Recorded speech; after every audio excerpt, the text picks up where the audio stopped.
নীরবালা স্মৃতি গার্লস উচ্চ বিদ্যালয়ের সভাপতি মাননীয় শ্রী কমলবাবু রজত জয়ন্তী উপলক্ষে কী বললেন চলুন একটু শুনে নিই। আজকের দিনে দাঁড়িয়ে আমরা 25 বছর পদার্পণ করলাম নীরবালা স্মৃতি গার্লস হাই স্কুল। তো আজকের দিনটা আমাদের কাছে একটা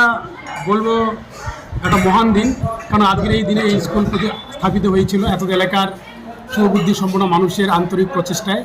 সেই সময় বেশ কিছু বুদ্ধিজীবী মানুষ এবং বিভিন্ন সমাজসেবী মানুষ এই স্কুলটাকে প্রতিষ্ঠিত করবার জন্য চেষ্টা করেছেন, এবং সর্বোপরি আমাদের যিনি ভূমিদাতা সম্মানীয় দেবেন্দ্র চন্দ্র সরকার মহাশয়, উনি আজকে এখানে উপস্থিত আছেন। ওনার ভূমিদানের ফলেই আজকের এই স্কুলটি পূর্ণাঙ্গ রূপ পেয়েছে।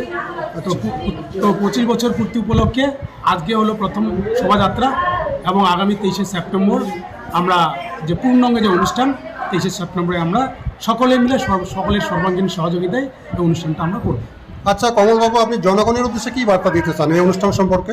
আমি জনগণের উদ্দেশ্যে এটাই বলবো যে আজকে সত্যি একটা খুব মহান দিনে আমরা উপস্থিত হয়েছি। এই মহান দিনে দাঁড়িয়ে এই স্কুলের যে অতীত ইতিহাস এবং সেটাকে সাক্ষী রেখে এত এলাকার শিক্ষার ক্ষেত্রে এই স্কুল একটা গুরুত্বপূর্ণ ভূমিকা গ্রহণ করছে।